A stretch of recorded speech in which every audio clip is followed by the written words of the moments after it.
आपल्या सगळ्यांचं खूप खूप स्वागत। काल विस्तारित समितीची बैठक झाली महाराष्ट्र प्रदेश काँग्रेस कमिटीच्या। त्याच्यामध्ये संघटनेवर, विचारधारेवर मोठी दिवसभर चर्चा झाली। त्यामध्ये सन्माननीय अध्यक्ष बोललेत, पृथ्वीराज चव्हाण साहेब माजी मुख्यमंत्री बोललेत, माजी मंत्री माजी प्रदेशाध्यक्ष थोरात साहेब बोललेत आणि काही राजू परुळेकर असतील, अमित तिरोडकर असतील, असे बाहेरचे काही व्यक्ती जे आहेत विचारवंत, त्यांना सुद्धा बोलवून कोणत्या विचारधारेतून चाललो आपण आणि काय काँग्रेसचं काय आपल्याला कशा पद्धतीने पुढे जायचं या सगळ्याचं विचारमंथन झालं।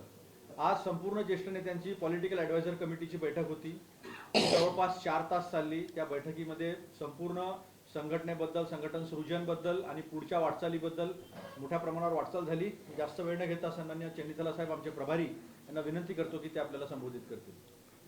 प्रदेश कांग्रेस कमेटी के अध्यक्ष हर्षवर्धन सपकाल जी, हमारे एआईसीसी के सेक्रेटरी श्री कुणाल जी,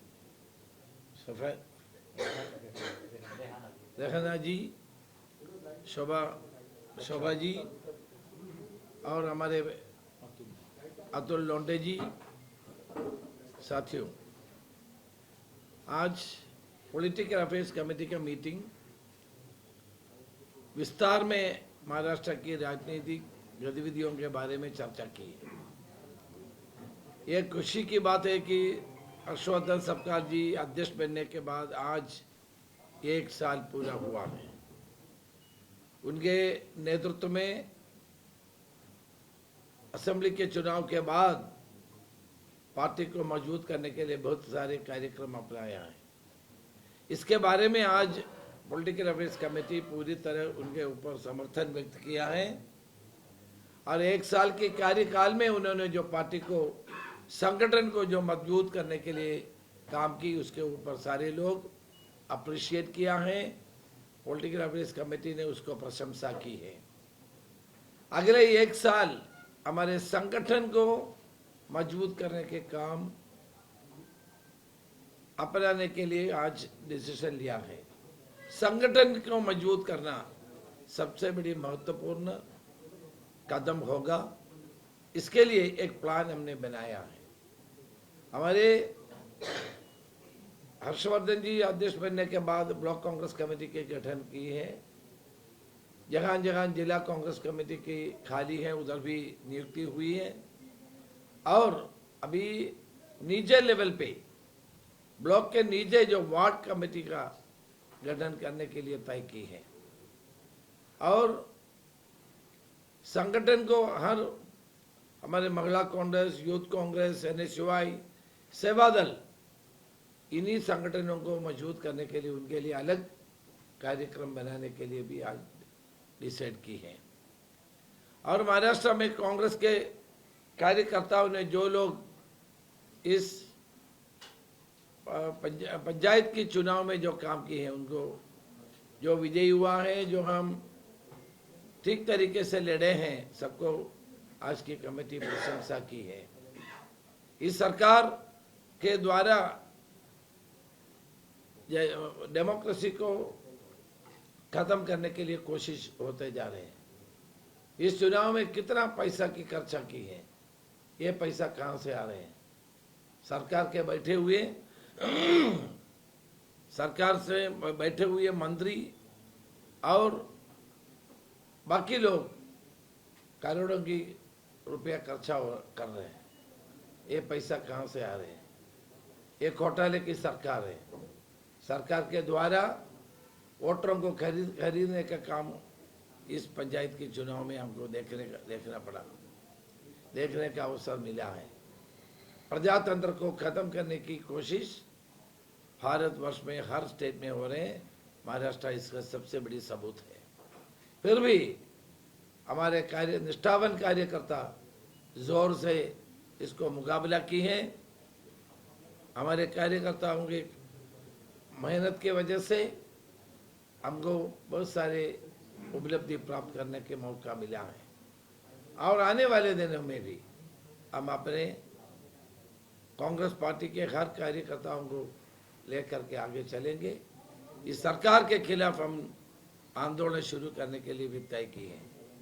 सबसे बड़ी बात है कि किसानों की समस्या, किसानों को उपेक्षित कर दिया है। उनके सोयाबीन किसान हो, कॉटन किसान हो, जवा के किसान हो, उनके ऊपर उनके लिए कोई भी कदम नहीं उठा रहे। सरकार के द्वारा जो किसानों की करना चाहिए था वो नहीं कर रहे हैं।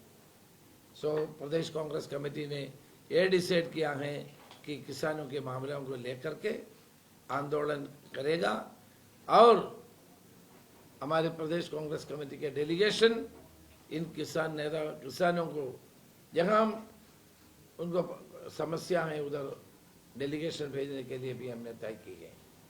और महाराष्ट्र को हमने पहले भी बोला था, केंद्रीय सरकार ने हर तरह से उपेक्षित करते जा रहे हैं।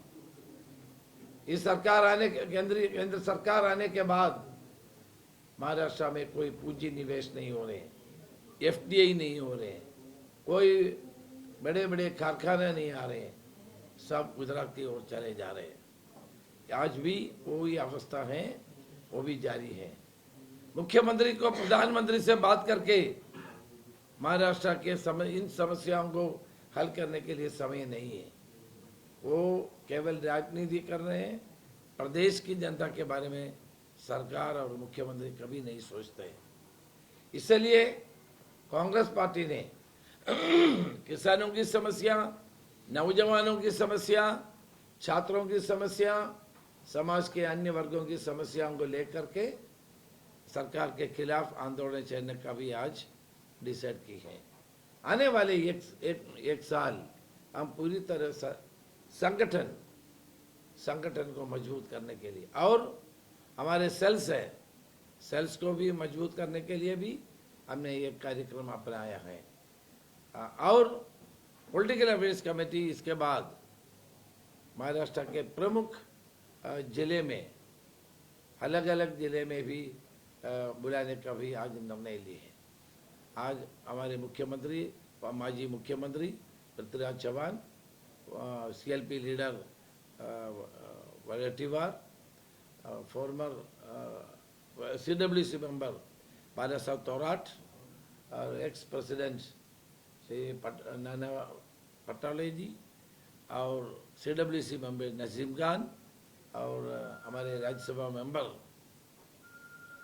हंडोरे जी इत्यादि सारे नेता लोग इसमें शामिल थे। सर, हम देख रहे हैं कि जो अभी तक इलेक्शन हुई है, जिसमें चंद्रपुर के बारे में जो भी चीजें सामने आई, जिसमें कांग्रेस को बहुत अच्छा यश मिला था, लेकिन आहों का महापौर वहां पे नहीं बैठ सकता। चंद्रपुर के बारे में भी आज डिस्कशन हुआ है।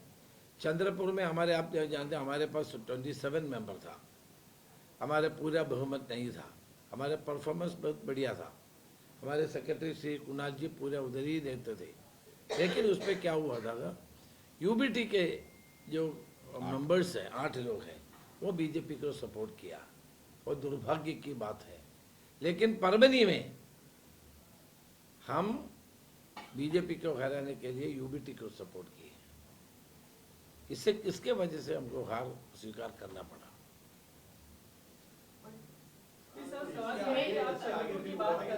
क्या ये सिर्फ एक में वजह है कि यूबीटी ने समर्थन कर दिया इसलिए आपने चंद्रपुर को खोया? आपकी इंटरनल जो पॉलिटिक्स है, इंटरनल कोई पॉलिटिक्स नहीं है। मैंने सब दोनों मेंबर ऑफ पार्लियामेंट और सीएलपी लीडर से बात किया है और उनको दिल्ली में बुलाया है। बात करके हमने फाइनलाइज किया था, दोनों ने कोऑपरेट किया, एक साथ बैठे और सारे लोग एक साथ काम किया।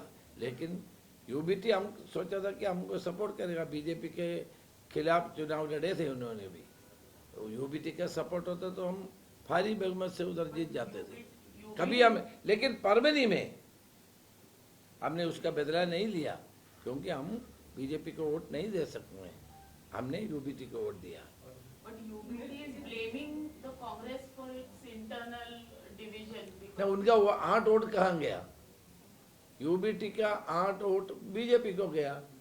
हमारे इंटरनल प्रॉब्लम कुछ नहीं था। ठीक है, प्रजातंत्र में मतभेद हो सकते हैं, प्रभारी के नाते मैंने उनको दोनों को ऑनलाइन में बुलाया था, बात किया था, फिर दिल्ली में भी बात हुआ। इसके बाद सारे लोग मिलकर काम किया। हमारा सेक्रेटरी कुणाल जी पूरे उधर ही थे। 8 वोट कहाँ गया, वो उनको बोलना चाहिए, उनको उत्तर देना चाहिए। नहीं, लेकिन सवाल ये है कि अगर आपकी इंटरनल पॉलिटिक्स में हमी नहीं होती तो आप वापस सरकार बना सकते थे, महापौर बना सकते थे, ऐसा आपको नहीं लगता? नहीं नहीं, हमारे पास है कहाँ मेंबर, हमारे पास तो केवल 27 लोग हैं। लेकिन सर बाकी कुछ निर्दलीय, सुन लो सुन लो सुन लो, वो तो आपसे बहुत बाकी कम थे। सुन लो, बाकी कुछ निर्दलीय लोग था, उनको कुछ लोग हमारे पास आया, तभी तो हमको मिला। 31 हो गया। 31 हो गया था, 1 वोट से हारा है। हम सोचा था कि 8 वोट मिलेगा हमको, नेचुरली मिलना चाहिए था, कारण यूबीटी कभी बीजेपी को वोट देगा, हमको कभी हमको शक भी नहीं था। अपनी बातचीत आपने ये बात बात- क्या यूबीडी से हम लोग किसी भी बातचीत आप करें, आप हमको समझ, आप तो इंडिया ब्लॉक का हिस्सा है। उद्धव ठाकरे से कोई बात हुई हो इस संबंध क्या में? इसके बारे में आप उनसे हाँ, बात- लोकल लेवल पे बात किया था, लोकल लेवल पे बात। उद्धव ठाकरे जी कोई कन्विंस बात नहीं हुए उद्धव ठाकरे आप? पता नहीं, उद्धव जी से बात नहीं किया मैंने। लोकल लेवल पे चंद्रपुर का लोकल लेवल पे बात हुआ था, परभनी में भी लोकल लेवल पे बात हुआ था। जब पीसीसी अध्यक्ष ने मुझे बोला क्या करना चाहिए, मैंने बोला हमको यूबीटी पूछा या नहीं पूछा, आप उनको वोट दे दीजिए, क्योंकि हमारा मकसद क्या है, बीजेपी को हराना है। ठाकरेंचं म्हणणं होतं की त्यांना 2.5 वर्ष महापौर, उनका कहना था कि उन्हें 2 साल महापौर पद चाहिए, तो आप उसके लिए रेडी नहीं थे क्या 2.5 इयर्स के लिए? तो weren't you ready for that? हमने परभनी ने ऐसा कोई डिमांड नहीं रखा था, हमने पूरा उसको सपोर्ट किया। चंद्रपूर में मैं बात नहीं, कर रही हूँ। चंद्रपुर में 6 साल का फॉर्मूला था क्या? नहीं, वो परभनी में भी लग सकता था ना, ऐसा कुछ है तो। आप एक तरफ प्रयास कर रहे हैं कि आप यूबीटी के साथ कायम रहे, लेकिन मुंबई में हो या फिर कहीं भी बाहर जगहों पे भी मविया इंटैक्ट दिख नहीं रही है। जहाँ जहाँ जैसे परभणी हो, चंद्रपुर हो, वहाँ पे यूबीटी एक अलग डिसीजन ले सकते, लेकिन कांग्रेस कोई और डिसीजन लेते हुए नहीं नजर आ रही। देखिए, हमने पहले भी बताया था कि मुंबई में फर्स्ट फेज में हम लोग अलग अलग लड़ेंगे, क्योंकि ये तो लोकल बॉडी इलेक्शन है। हर कार्यकर्ता अपने सिंबल पे लड़ना चाहते थे, इसलिए मुंबई में अलग लड़ा, हमको 24 सीट्स मिला। सेकंड राउंड में हमने उनको भी बोला था कि सेकंड राउंड में हम बीजेपी को दूर रखने के लिए हम लोग उनको मदद करेंगे।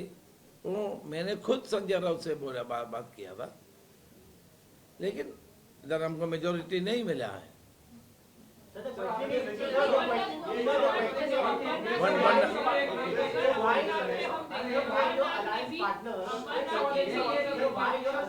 Granted is the first question. Secondly, if they are taking you for granted, are you going to take some strict action against it in the upcoming elections? Are you planning to go solo? Beach election Any Rajya Sabha election? Election और विधान देखिए, हमारे India alliance के partner है शिवसेना, उद्धव ठाकरे जी।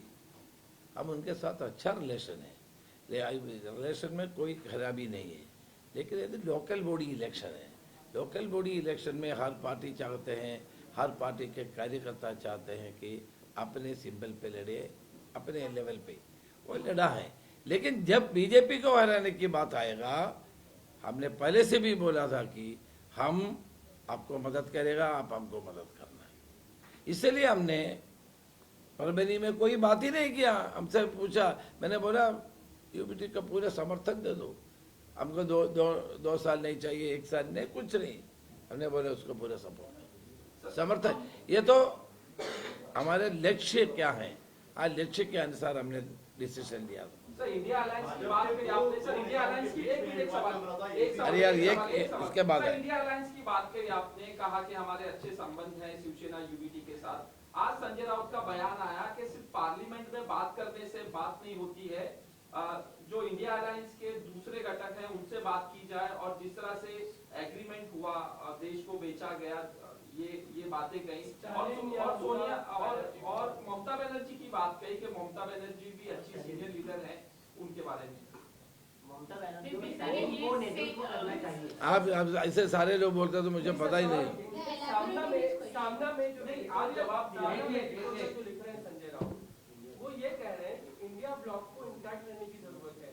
आप सिर्फ parliament में भाषण कर देने से बात नहीं बनेगी। आने वाले में समय में आपको आगे बढ़ना है, कांग्रेस या तो ममता बनर्जी या फिर स्टालिन जैसे को आगे करना होगा अगर इंडिया ब्लॉक को आगे रखना है, इंटैक्ट रखना है। देखिए, सारे ये ममता बनर्जी हो, स्टालिन हो, सब दिग्गज नेता हैं इंडियन अलायंस का। कोई संजय राउत को ऐसा कोई बात है तो हम बिल्कुल डिस्कस करेंगे उनसे, ऐसा कोई बात नहीं। चंद्रपुर के लिए कोई इंक्वायरी कमेटी बनाई गई है? नहीं, अभी तक डिसाइड नहीं किया ऐसा कुछ। चंद्रपुर के बारे में कुछ इंक्वायरी होगा? दो लीडर के विवाद में ये सब नया बन पाया? अरे दो लीडरों में कोई मतभेद था। जब हम सब लोग बात किया था वो मतभेद दूर हो चुका था। एक फॉर्मूला बनाया था, मैं भी उसमें शामिल थे, लेकिन उसके वजह से हारा नहीं। हमारे पास आज 20 MP और CLP दोनों मिलके भी 27 सीट है। बाकी UBT आते तो भी हमको मेजोरिटी मिलते हैं, वो नहीं मिला है।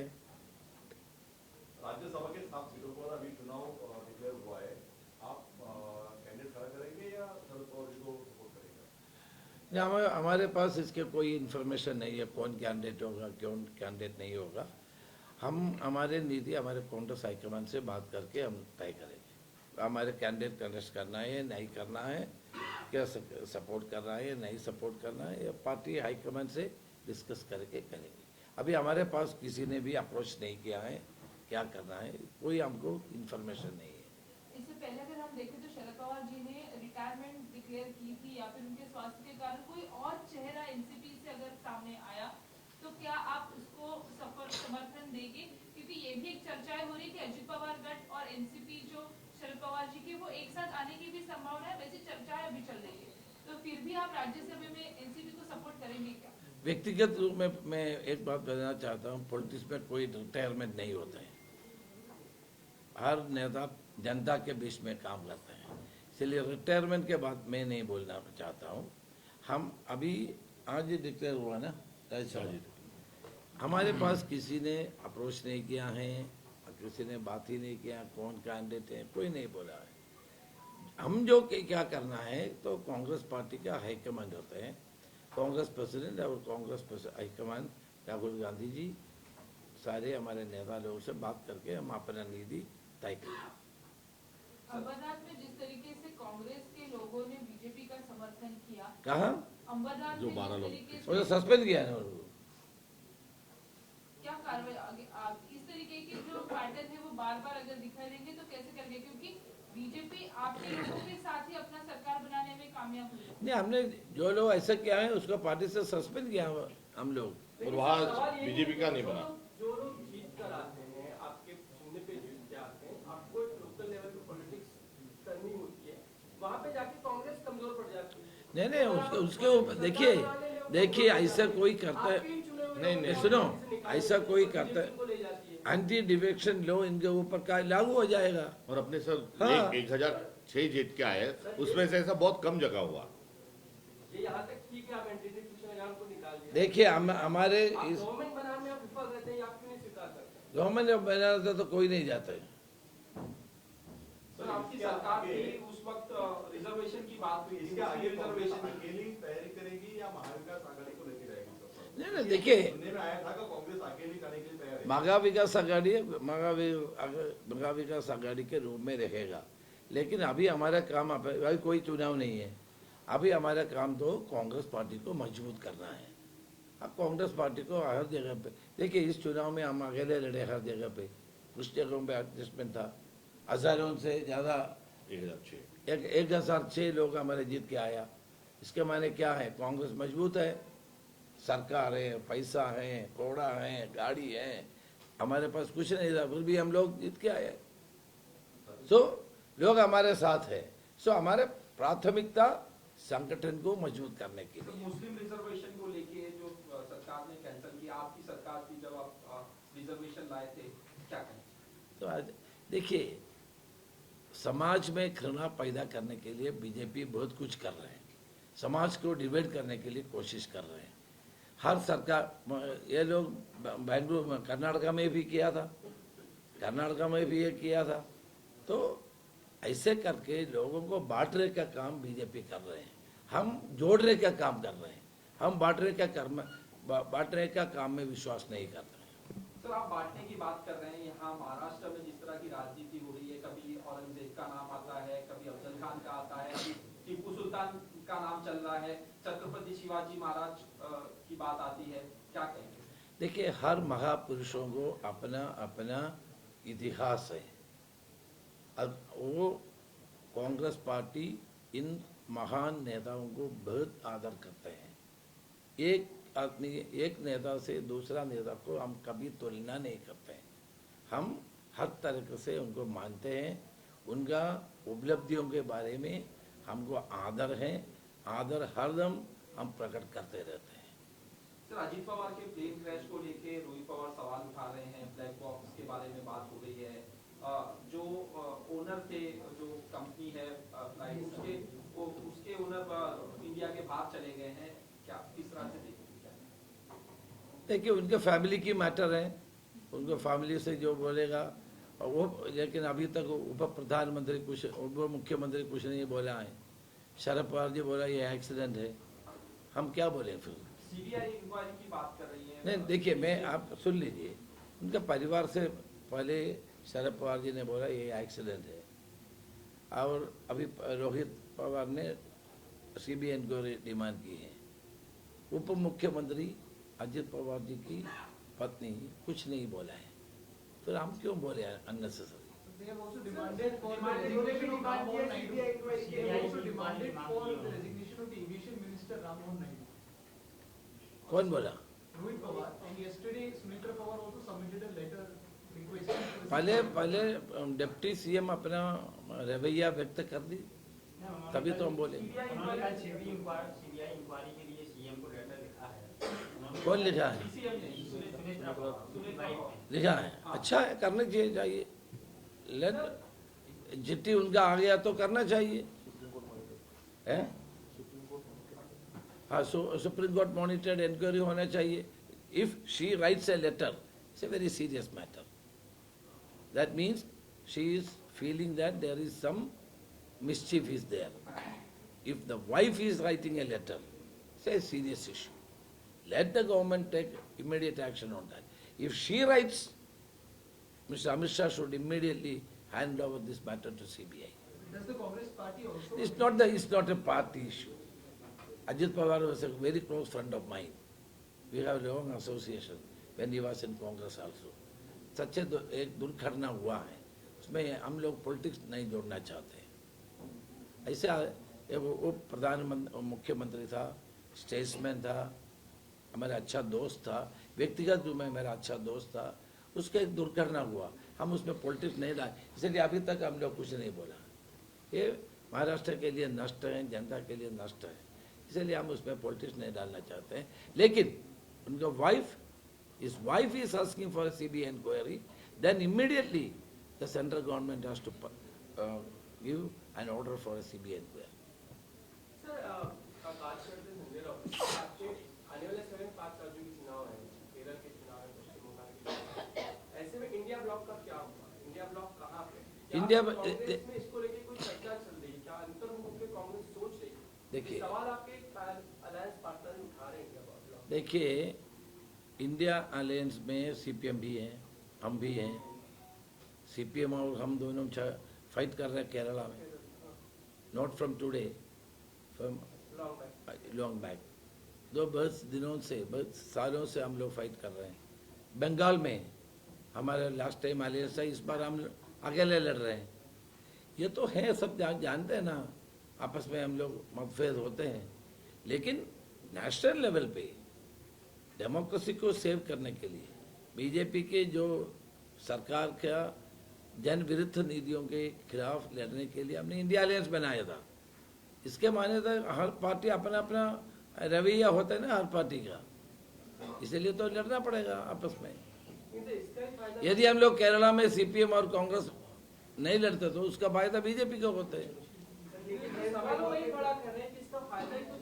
डिस्कशन मोड पे कोई सवाल नहीं, ऐसा नहीं, ऐसा नहीं। Kerala is different and Maharashtra is different.